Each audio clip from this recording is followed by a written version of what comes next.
Hi friends, welcome back to my channel. ఈరోజు నేను ఈ వీడియోలో మామిడికాయ పప్పు ప్రిపేర్ చేసి చూపిస్తానండి. దీని గురించి నేను ఫస్ట్ ఒక గ్లాస్ కందిపప్పుని శుభ్రంగా వాష్ చేసేసుకొని ఒక గంట ముందు కడిగేసి నానబెట్టుకున్నాను. ఇందులో ఒక గ్లాస్ కందిపప్పుకి ఒక గ్లాస్ వాటర్ వేసేసుకుని మనం మామిడికాయ ఉంటుంది కదండి, దాన్ని నేను పైన తొక్కంతా పీల్ చేసేసి ఇలాగ దాని పళంగానే పెట్టేశానండి. మీరు ఇష్టమైతే ముక్కలు కూడా కట్ చేసుకోవచ్చు. ఇది ఒక మోడల్ అండి, ఇలా కూడా బాగుంటుంది, ఈజీగా అయిపోతుంది మనకి త్వరగా. ఓకే, పెట్టేసి ఒక 4 విజిల్స్ వచ్చిన తర్వాత మనం దీన్ని ఓపెన్ చేసుకుందాం. ప్రెషర్ పోయిన తర్వాత చూసారు కదా, మనకు కందిపప్పు కూడా ఉడికిపోయింది, అలాగే మ్యాంగో కూడా ఉడికిపోయింది కదా. ఇలా ఉడికిపోయిన తర్వాత మనం దీన్ని ఒకసారి కొంచెం చల్లారిన తర్వాత తీసుకోండి, లేకపోతే మనకి చేయి కాలుతుంది.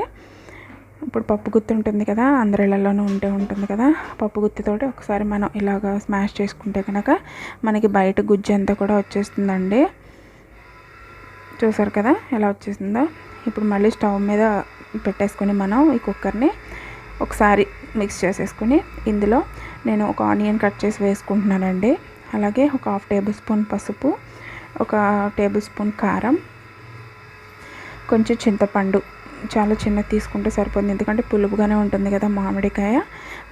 కొంచెం చింతపండు కూడా యాడ్ చేసేసుకుని ఒకసారి మిక్స్ చేసేసుకుని మనం మూత పెట్టుకుని మామూలుగా ప్రెషర్ లేకుండా ఉడికించేసుకుందాం. విజిల్స్ అయి పెట్టక అవసరం లేదండి. ఇంకా చూసారు కదా, మనకి పప్పు అనేది ఉడికిపోయింది. ఇలా పప్పు అనేది ఉడికిపోయింది కదా. ఇప్పుడు దీన్ని మనం పోపు పెట్టేసుకుందామండి. సాల్ట్ కూడా యాడ్ చేసేసుకోండి సరిపడంత, మీ టేస్ట్కి సరిపడగా. బాండి పెట్టుకుని మళ్ళీ ఆయిల్ యాడ్ చేసేసుకుని ఒక 4 టేబుల్ స్పూన్స్ ఆయిల్ యాడ్ చేసుకుని ఆవాలు, ఒక 1/2 టేబుల్ స్పూన్ ఆవాలు, ఒక 1/2 టేబుల్ స్పూన్ జీలకర్ర,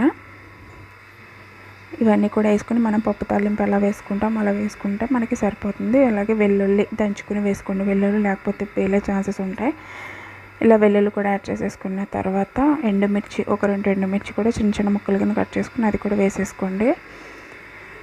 అలాగే కాస్త కరివేపాకు కూడా యాడ్ చేసేసుకుంటే మనకి పోపు అనేది రెడీ అయిపోతుంది.